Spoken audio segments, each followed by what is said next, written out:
자, 오늘 성경 말씀 같이 찾아 읽겠습니다. 누가복음 22장 31절에서 34절에 있는 말씀입니다. 누가복음 22장 31절에서 34절 짧으니까 합독을 하겠습니다. 합독을 합니다. 같이 읽겠습니다. 시몬아 보라, 사단이 너희를 밀가부르듯 하려고 요구하였으나 그러나 내가 너를 위하여 내 믿음이 떨어지지 않기를 기도하였노니 너는 돌이킨 후에 내 형제를 굳게 하라. 그가 말하되 주여 내가 주와 함께 오게도 죽는 데에도 가기를 각오하였나이다. 이르시되 베드로야 내가 네게 말하노니 오늘 닭 울기 전에 내가 3번 나를 모른다고 부인하리라 하시니라. 아멘. 오랜만에 제가 올해 들어서 처음으로 이렇게 수협에 말씀을 전하게 되었습니다. 너무 감사합니다. 오늘 저는 제목을 두 보혜사의 중보기도라고 잡아보았습니다. 두 보혜사는 예수 그리스도와 성령 하나님을 지칭합니다. 보혜사란 헬라어로 파라클레토스로서 곁에서 말하는 자라는 뜻입니다. 파라클레토스의 역할을 우리가 이해할 수 있는 대상으로 멘토를 들 수 있습니다. 언젠가 한번 설명드렸는데요. 멘토는 호메로스가 쓴 두 번째 책 오디세이아의 주인공 오디세우스의 친구입니다. 오디세우스는 그리스 작은 도시국가 이타카의 왕이었습니다.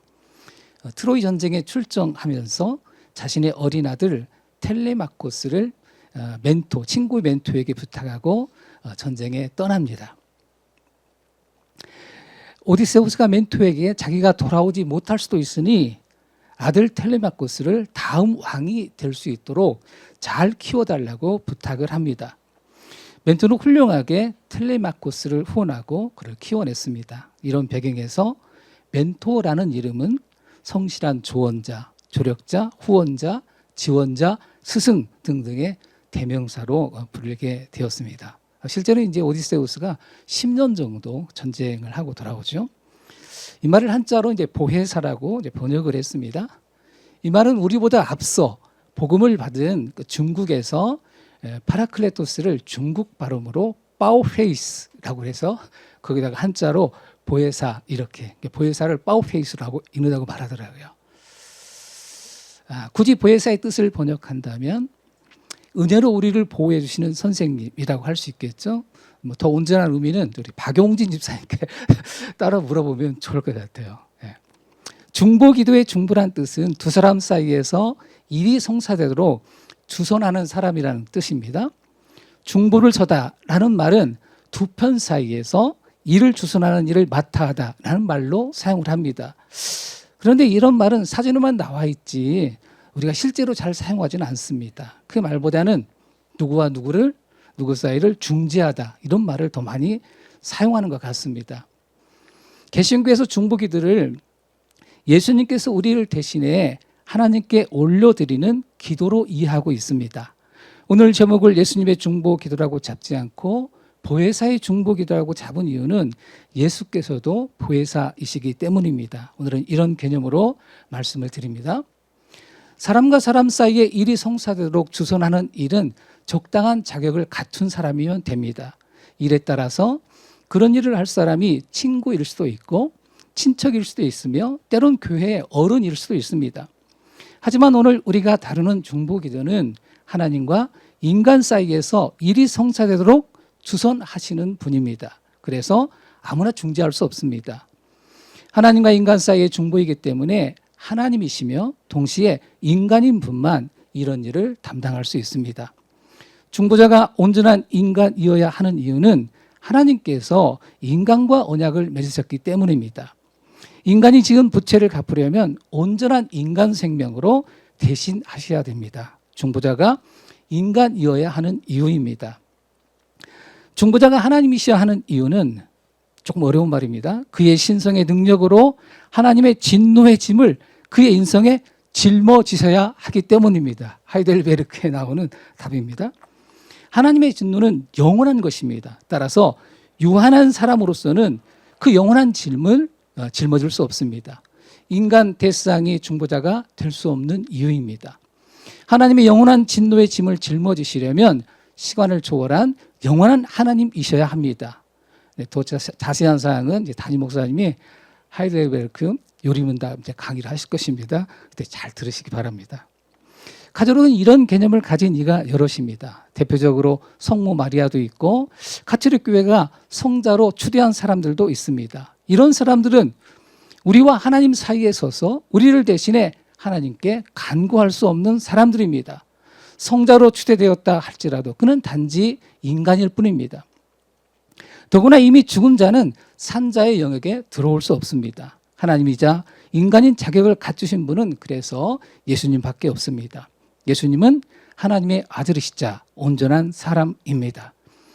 그 예수님에 대해서 히브리서 기자는 이렇게 증언합니다. 히브리서 4장 14절로 15절 같이 한번 읽어보겠습니다.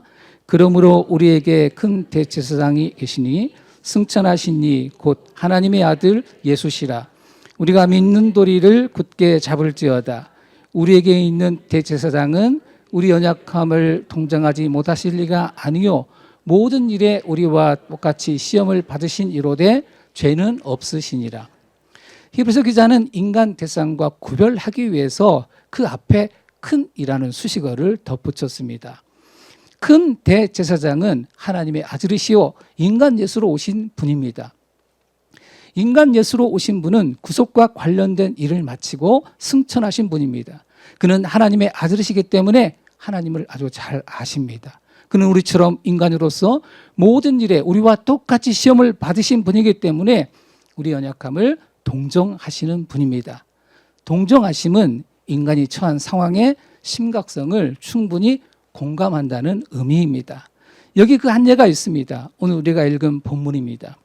예수님은 베드로의 연약함을 아시고 그를 위해 중보하십니다. 31절 시몬아 시몬아 보라 사단이 너를 밀가부르듯 하려고 요구하였으나 그러나 내가 너를 위하여 내 믿음이 떨어지지 않기를 기도하였노니 너는 돌이킨 후에 내 형제를 굳게 하라. 그러자 베드로가 장담하며 말합니다. 주님 나는 감옥에도 또 죽는 자리에도 주님과 함께 갈 각오가 되어 있습니다. 세 번째입니다. 베드로가 허언을 말한 것은 아닙니다. 하지만 인간은 말한 대로 다 살지는 못합니다. 인간이 가진 장담은 우리를 보존할 수 있는 범위 안에서만 가능합니다. 우리를 보존할 수 있는 범위를 넘어서면 누구나 흔들립니다. 이것이 인간이 가진 연약함입니다. 예수께서는 이 점을 꿰뚫어 보십니다. 인간의 연약함을 아시기에 인간을 위해서 중보하실 수 있습니다.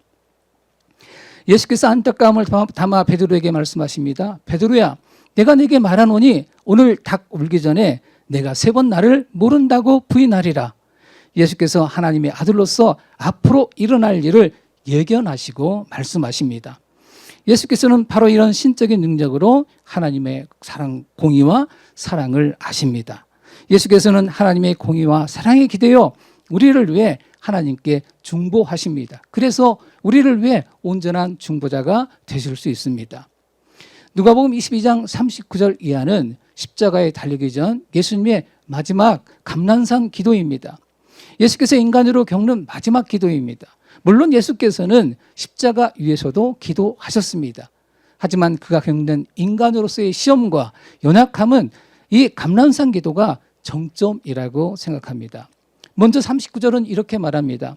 예수께서 나가사 습관을 따라 감난산에 가심에 지사들도 따라갔더니 습관이란 어떤 행위를 오랫동안 되풀이하는 과정에서 익혀진 그런 행동 방식을 말합니다. 유대인들은 하루 3차례 기도 드리는 일을 습관으로 가지고 있습니다. 그 3차례는 아침 번제를 드리는 시간, 정오 그리고 오후 번제를 드리는 시간입니다. 성전에서 번제를 드릴 때 피어오르는 연기에 맞추어서 유대인들이 기도를 올려드립니다. 이런 전통은 바벨론에서 다니엘이 하루에 3차례 기도한 일이 그 시초 같습니다. 예수님 시대에도 관습적으로 3차례 기도가 이루어졌다고 볼 수 있습니다. 이런 전통이 공식화된 것은 AD 100년경 얌리아에서입니다. 랍비 가말리엘 2세의 통솔하에 하루 3차례 기도가 확정되었습니다. 이것은 성전이 무너진 이후에 그 대체제라고 할 수 있습니다. 바벨론에서 조상이 그랬듯이 성전이 사라진 지금도 그 방식으로 하나님을 찾습니다. 성전이 아직 파괴되지 않았을 때 사람들은 제사장이 알려준 번제 시간에 맞추어 기도를 드립니다. 베드로가 오후 3시에 기도를 드리러 성전에 오르다가 성전 문 앞에 앉아있던 장애인을 고쳐준 이야기가 사도행전에 나옵니다. 이처럼 예수님도 유대인이 가진 습관을 따라 기도하셨습니다. 이렇게만 보면 이 문장에서 특별한 의미를 발견할 수 없습니다. 이런 교훈은 얻을 수 있겠지요. 예수님은 굳이 습관에 따라 기도하지 않아도 되시는 분인데 유대인의 관습을 무시하지 않으셨다. 물론 예수님의 행동 속엔 그런 부분이 있습니다. 관습이나 율법을 무시하지 않는 예수님의 행동은 나는 율법을 폐하러 오지 않고 완성하러 왔다라는 말 속에 찾아올 수 있습니다. 저는 이런 점을 말씀드리기 위해서 이 본문을 다시 읽은 것은 아닙니다. 습관을 따라는 때로 형식적인 기도가 될 수 있습니다. 여러분은 식사 기도를 얼마나 진지하게 하시나요? 그 안에 음식을 주신 하나님에 대한 감사와 찬미가 매번 충분히 담기십니까? 아니면 특별한 날에만 뜻밖의 더 맛있는 음식 먹을 기회를 얻었을 때만 감사와 찬미를 담지 않습니까? 사실 기도에는 매번 감사와 찬미를 담아야 됩니다. 매번 드리는 기도에 감사와 찬미를 담으려면 매번 하나님에 대해서 새롭게 발견하셔야 됩니다. 하나님은 우리가 다 할 수 없는 분입니다. 하나님은 까도 새로운 분입니다. 그 새로움을 발견할 수 있어야 우리의 기도에 감사와 찬미를 담아낼 수 있습니다. 하나님을 알아가려면 몇 가지 장치가 필요합니다. 그것을 기독교에서는 의식이라고 말합니다. 의식에는 공간과 그리고 시간의 구별이 필요합니다. 우리는 공간의 구별을 위해서 예배당을 찾습니다. 그리고 시간의 구별을 위해서 주일을 정해 예배를 드립니다. 하지만 이것만 가지고는 충분하지 않습니다. 공간이 좀 공간다워야 하고 시간이 좀 시간다워야 합니다. 고대 성전도 마찬가지죠. 성전은 누구나 들어갈 수 있는 공간이 아니었습니다. 이방인이 들어갈 수 있는 공간이 있었고 그곳을 지나 이스라엘 여인들의 뜰이 있었습니다. 다음 공간은 이스라엘 남자가, 그 다음은 레위인이, 다음은 제사장이 들어갈 수 있습니다. 하나님 계신다는 공간인 지성소는 대상이 1년에 한 차례만 들어갈 수 있었습니다. 오늘날은 성전을 대신해 교회당이 그런 역할을 담당합니다. 불행인지 다행인지 개신교는 그 공간을 학습하는 공간처럼 바꾸었습니다. 교회당 안에 있는 여러 기구나 그림 등이 우리 신앙을 왜곡시킬 수 있다고 보았습니다. 신자에게 중요한 것은 성경을 바로 알고 지키는 일이라고 판단했습니다. 그러다 보니까 건축 양식도 달라졌습니다. 대부분 교회당은 성스러운 마음을 사실은 담아내기엔 부족합니다. 시간 어떻습니까? 기독교는 시간의 구별을 위해서 주일을 정해 지킵니다. 이날 세상 일은 잠시 쉬고 하나님을 예배하는 일에 시간을 소요합니다. 이 시간은 따로 구별해 떼어놓는 시간입니다. 하지만 이것만 가지고는 충분하지 못합니다. 마음을 하나님께 충분히 기울여야 합니다. 하나님께 소원을 아뢰일 뿐 아니라 하나님의 음성을 듣기 위해 마음을 기울여야 합니다. 하나님께 나아가는 시간은 고요한 시간입니다.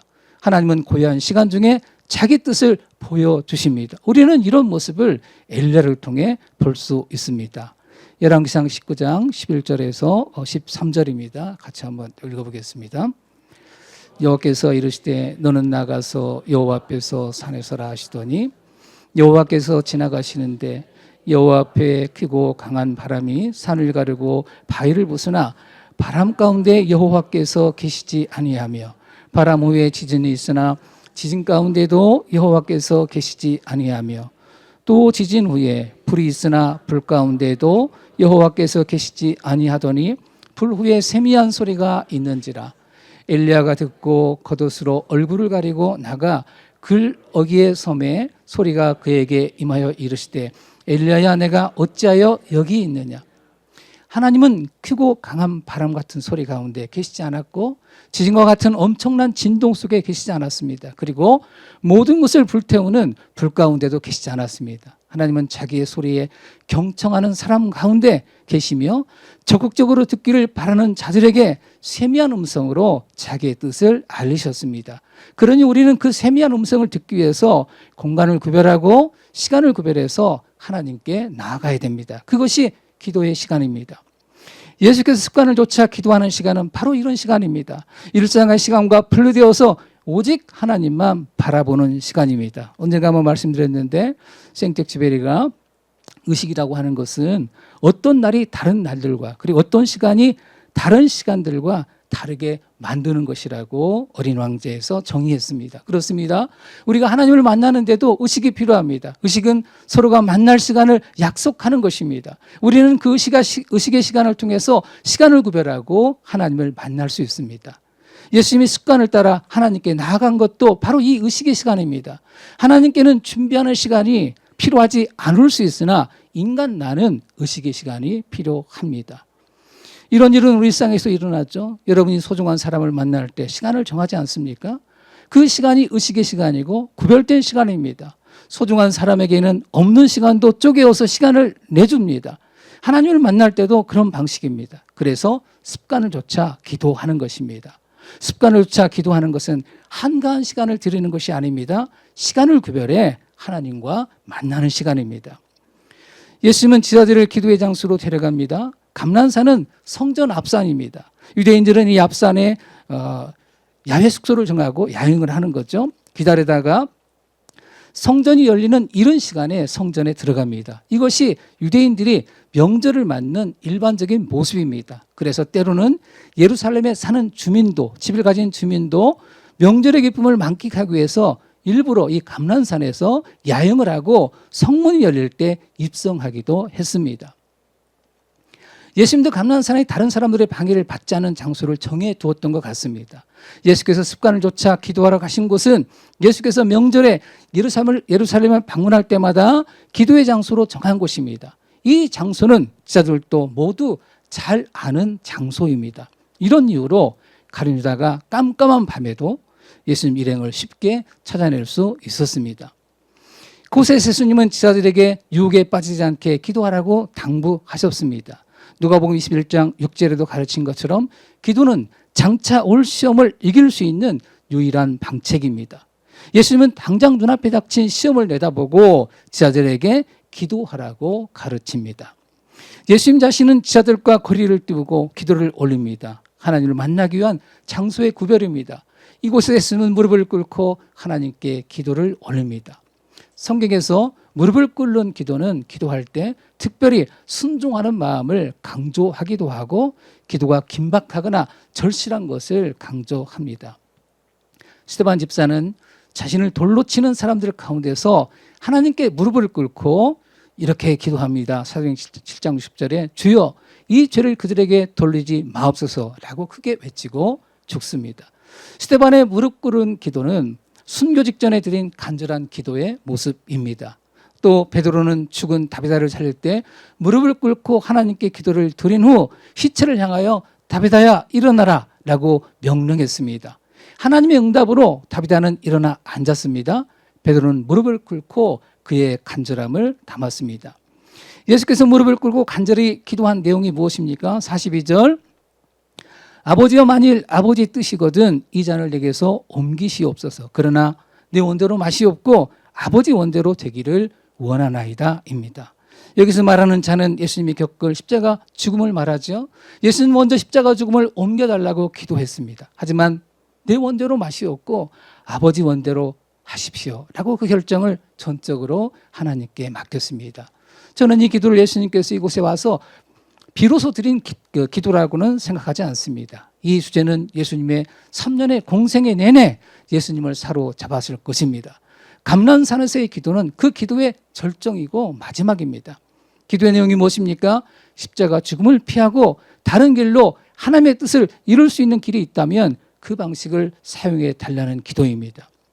예수님은 하나님의 아들이시지만 동시에 인성을 가진 아들이시기도 합니다. 인성을 가진 예수님은 인간의 결핍과 인간의 감정으로 이런 기도를 들을 수 있습니다. 만일 이런 감정이 없이 오직 신성으로만 오류 없이 흔들림이 없이 인생을 사셨다면 우리를 위한 중보자가 되기 어려웠을 것입니다. 이런 작은 흔들림에도 승리할 수 있는 길이 무엇입니까? 하나님을 신뢰하고 하나님의 결정에 자기의 인생을 거는 것입니다. 또 하나님은 천사를 보내 인성을 가진 예수님을 돕기도 하십니다. 43절 천사가 하늘로부터 예수께 나타나 힘을 더하더라. 천사의 도움을 받은 예수님은 더욱 기도에 박차를 가합니다. 44절 한 번 더 읽겠습니다. 같이 시작. 예수께서 힘쓰고 애써 더욱 간절히 기도하시니 땀이 땅에 떨어지는 핏방울 같이 되더라. 시험을 이겨내고 십자가 지기를 결심하는 일은 쉽지 않았습니다. 예수님은 기도를 통해 시험을 이겨냈습니다. 예수님은 간절히 기도했고 그 모습이 땀으로 나타났습니다. 그의 땀은 상처난 자리에서 떨어지는 핏방울처럼 이어 떨어지는 땀방울이 되었습니다. 저는 씨름하는 사람들이 힘을 쏟을 때 종종 이런 모습을 목격합니다. 저는 이런 모습을 보면 사람의 몸 안에 물이 참 많다는 생각을 하곤 했습니다. 그때 떨어지는 땀방울이 바로 이렇게 이어 떨어지는 그런 땀방울입니다. 예수께서 짊어지는 사역의 무게가 그만큼 중하다고 볼 수 있습니다. 예수님이 지신 짐의 무게는 하나님께 반역한 세상을 되돌리는 일입니다. 하나님을 떠나 죄와 사탄의 종이 된 인류를 구하시는 일입니다.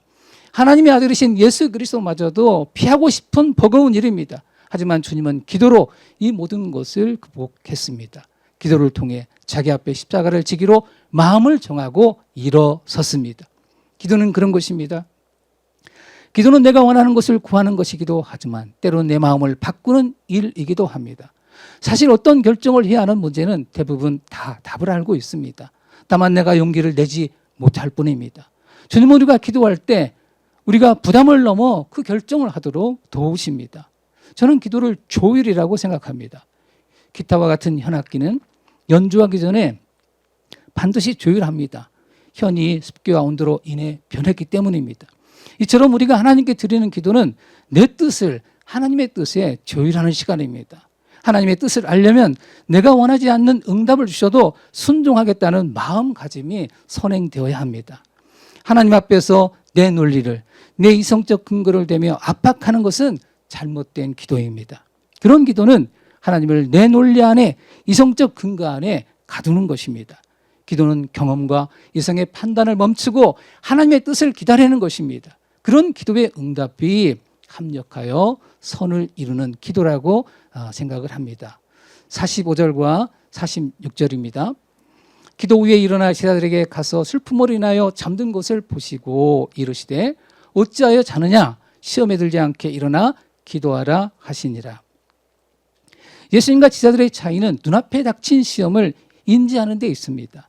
예수님은 그 위험을 인지할 뿐 아니라 그 짐을 지기 위해서 이 땅에 오셨습니다. 잘 준비했고 기도로 최후의 결단을 내렸습니다. 제자들은 예수님과 함께하지만 아직 예수님의 고뇌를 모릅니다. 다만 예수님을 따르는 일에 어떤 고난이 따를 것이라는 막연한 생각이 들었습니다. 예수님이 떠날 것과 자신에게 닥칠 어려움에 대한 복잡한 생각으로 기분이 좀 가라앉은 상태입니다. 슬픔으로 인하여로 표현된 제자들의 마음입니다. 제자들은 잠이 들었습니다. 잠은 제자들의 육체적 피곤함을 나타내지만 제자들의 영적 상태를 표현하는 말입니다. 이런 모습을 보고 예수님이 말씀하십니다. 어찌하여 자느냐 시험에 들지 않게 일어나 기도하라. 그런데 이 말 이후에 곧바로 가룟 유다와 예수님을 잡으려는 대상의 수하가 닥칩니다.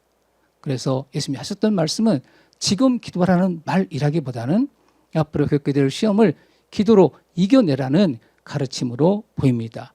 예수께서 그들 곁을 떠나시기 때문입니다. 예수님은 곧 이어서 가룟 유다가 데려온 사람들에게 체포되어서 대상의 집에서 재판을 받습니다. 체포하러 온 사람들은 누가복음 22장 52절에 의하면 대상들과 성전 경비대장들과 장로들입니다. 이 사람들은 산헤드린 공회를 대표하는 인물들입니다. 산헤드린 공회는 유대의 최고 종교기구로 70명으로 구성되었습니다. 대부분 종교적 업무는 대상과 성전 경비대장 그리고 실세를 지닌 장로들 몇몇이 결정하고 후에 추인받는 식으로 진행했습니다. 예수께서는 6월절 전에 이 산헤드린 공회에서 죽이기로 정했습니다. 사실은 산헤드린 공회가 6월절에 맞추어 예수님을 죽이려고 하지는 않았던 것 같습니다. 오늘 나오는 가룟 유다의 제보로 손쉽게 예수를 체포할 기회를 얻어서 진행한 일입니다. 오늘 체포하러 온 사람이 대장들과 성전 경비대장들과 장로들이라고 누가는 기록했지만 실제로 체포하러 온 사람들은 이 사람들이 보낸 사람들 정도였을 것입니다. 세상에 직접 체포하러 왔다고 보기는 좀 어렵습니다. 그들의 책임하에 체포하러 온 사람들이 움직였다고 보는 것이 현실적으로 가능한 일입니다. 예수님은 여러 정황으로 볼 때 이런 일이 일어날 것을 예견하셨습니다. 최후의 만찬에서 가룟 유다에게 잔을 주면서 내가 할 일을 속히 하라고 말씀하셨고, 그가 나간 후에 인자가 영광을 얻을 때가 왔다라고 제자들에게 말씀하신 것을 보면 알 수 있습니다. 예수님은 자기 목숨을 십자가에 내놓기 위해서 이곳에서 기다렸습니다. 불행한 일이지만 지사 중 하나에게 팔려 넘겨질 것도 아셨습니다. 하지만 정작 불행한 사람은 예수님이 아닙니다. 예수님은 이 일을 위해서 오셨습니다. 불행한 사람은 가룟 유다입니다. 누구보다도 예수님 가까이 있으며 예수님의 삶과 예수님의 행한 일, 예수님이 전한 말씀을 듣는 엄청난 행운을 얻었지만 예수님을 판자라는 오명을 영원토록 지게 되었습니다. 예수께서 하셨던 말씀이 제삼 새롭게 다가옵니다. 요한복음 10장 25절로 27절 같이 한번 읽어보겠습니다. 시작.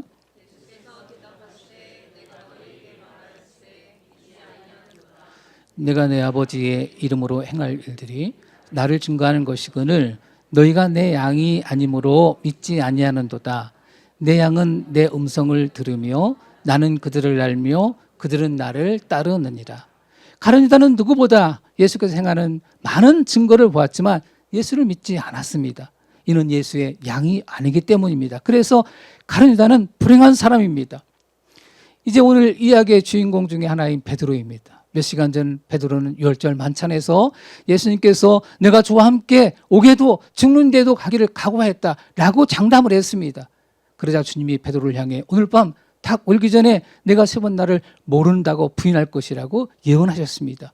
지금은 이것을 확인할 시간입니다. 사람들이 예수님을 체포해서 끌고 제사장의 관저에 데려갔고 베드로는 멀찍이 따라갔습니다. 사람들이 뜰 가운데 불을 피우고 함께 앉았습니다. 베드로도 그 가운데 끼어앉습니다. 불빛에 베드로의 얼굴이 비치자 한 요종이 베드로를 지적하면서 이 사람도 그와 함께 있었다라고 말합니다. 그는 물론 예수 그리스도를 말하겠죠. 그러자 베드로는 내가 그를 알지 못한다라고 대답합니다.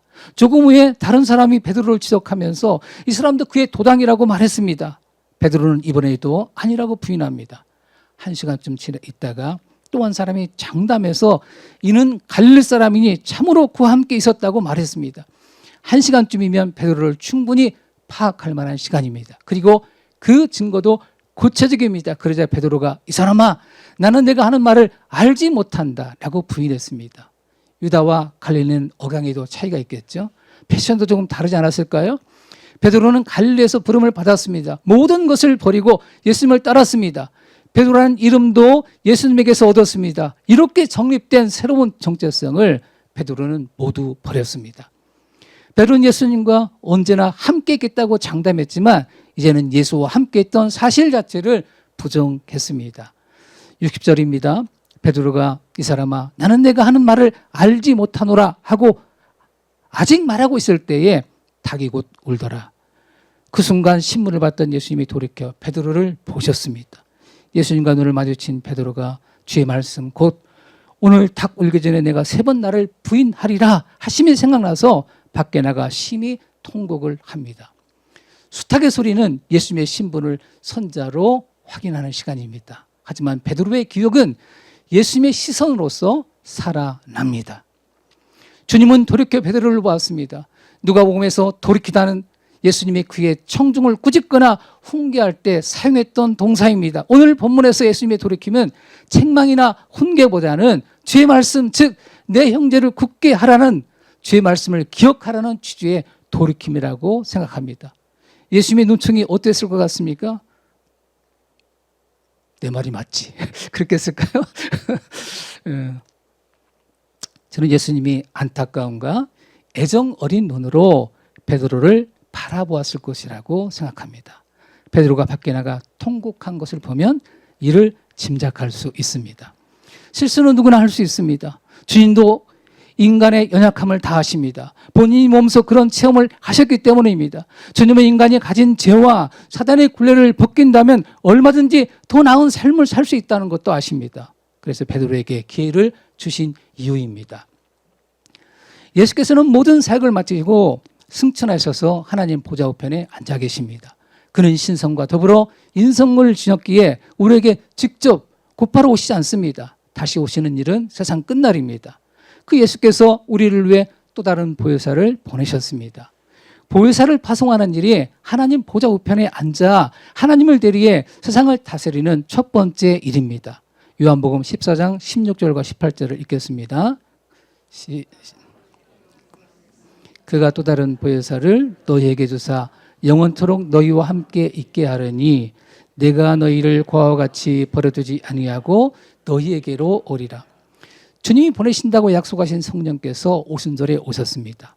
마가의 다락방에 모였던 지사들은 성령이 오시자 명절을 지키기 위해서 각 나라에서 온 사람들에게 예수에 관한 하나님의 큰 일을 전파했습니다. 누군가 그 사건을 설명할 필요가 생겼습니다. 그때 베드로가 지사들을 대표해서 일어나 큰 일을 설명합니다. 그 사람들이 그 말을 듣고 우리가 어찌할꼬라고 반응을 보입니다. 그때 베드로가 했던 말입니다. 사도행전 2장 38절에서 40절 좀 길긴 합니다만은 한번 같이 읽겠습니다. 시작. 베드로가 안 나오는군요. 그 안 올렸나요? 사도행전 2장 38절 안 나와요? 예, 제가 읽겠습니다. 예, 없네요. 제가 읽겠습니다. 베드로가 이르되 너희가 회개하여 각각 예수 그리스도의 이름으로 세례를 받고 죄 사함을 받으라. 그리하면 성령의 선물을 받으리니 이 약속은 너희와 너희 자녀와 모든 먼데 사람 곧 주 우리 하나님이 얼마든지 부르시는 자들에게 하신 것이라 하고 또 여러 말로 확증하며 권하여 이르되 너희가 이 패역한 세대에서 구원을 받으라 하니 이 말을 받은 사람들은 세례를 받음에 이날의 신도의 수가 3,000이나 더하더라. 베드로는 이렇게 형제를 모으고 굳세게 하는 사람이 되었습니다. 이것은 전적으로 예수님의 중보 기도 덕분입니다. 주님이 우리도 불러서 하나님의 자녀가 되게 하셨습니다. 베드로가 받았던 사죄와 은혜를 우리도 동일하게 받았습니다. 또 베드로가 받았던 성령 하나님도 우리가 거듭났고 하나님의 자녀가 되었습니다. 우리는 베드로와 동일한 사역은 아니지만 각각 부르심을 받았습니다. 우리는 다 각각 하나님의 선한 일에 부름을 받았습니다. 선한 일엔 하나님의 자녀로서 우리 개인이 살아야 하는 삶도 있고 교회 공동체의 지체로서 살아야 하는 삶도 있습니다. 사실은 이 두 삶 다 만만치 않습니다. 우리가 잘 해내겠다고 베드로처럼 장담해보지만 베드로처럼 내 삶을 위협하는 어려움 앞에 자꾸만 물러섭니다. 때론 경제적 어려움, 건강에 대한 염려, 안개 속을 헤쳐나가는 것 같은 곧 닥쳐올 미래에 대한 염려로 우리는 뒤로 물러나고 적당한 간격을 두고 타협을 합니다.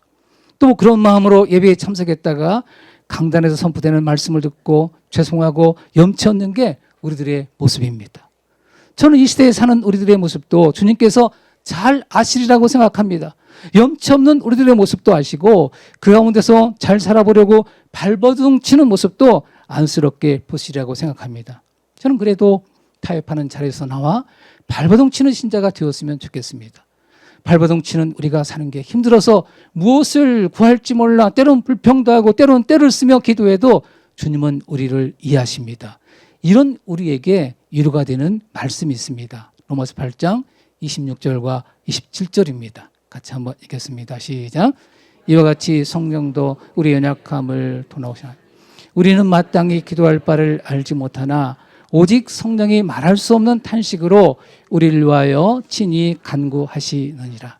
마음을 살피는 이가 성령의 생각을 아시나니 이는 성령이 하나님의 뜻대로 성도를 위하여 간구하심이니라. 예수께서 베드로의 약함을 아시고 그를 위해 하나님께 기도하셨듯이 성령 하나님은 우리를 위해서 기도하십니다. 우리는 이렇게 삽니다. 때로 쓰러지고 넘어지며 심하게는 베드로처럼 예수님을 잠시 부인하는 데까지 이르러도 주님이 우리를 붙들어 구하실 것을 믿습니다. 제가 확신을 가지는 이유는 주님의 약속 때문입니다. 주님이 자기의 음성을 듣고 따르는 이에게 이런 약속을 주셨습니다. 요한복음 10장 27절과 28절인데요. 같이 읽겠습니다. 시작. 영원히 멸망하지 아니할 것이요 또 그들을 내 손에서 빼앗을 자가 없느니라. 그들을 주신 내 아버지는 만물보다 크심에 아무도 아버지 손에서 빼앗을 수 없습니다. 그렇습니다. 저는 저의 믿음을 신뢰하는 게 아니라 약속하신 주님을 신뢰합니다. 그 주님은 베드로를 위해 중보하셨듯이 오늘 우리를 위해서도 중보하고 계십니다. 정리합니다. 오늘 저는 보혜사의 중보기도라는 제목으로 말씀을 드렸습니다. 보혜사이신 예수 그리스도의 중보와 예수께서 파송하신 성령 하나님이 우리를 대신하여 탄식하며 기도하시기에 우리가 그리스도인으로서 살아갑니다. 저는 우리 모두 생애 끝까지 이 길로 갈 것을 믿습니다. 마지막으로 견인과 관련된 웨스터민스터 신앙고백서 한 구절을 읽고 오늘 설교를 마치겠습니다. 같이 읽겠습니다. 시작. 하나님이 그의 사랑하시는 아들 안에서 받아들이시고 효력 있게 부르시어 성령으로 걸어가게 하신 이들은 전적으로나 최종적으로 은혜의 상태에서 실족할 수 없으며 그 상태에서 분명 끝까지 인내하며 영원히 구원을 받을 것이다. 예, 그런 믿음으로 사시는 여러분이 되기를 바랍니다. 예.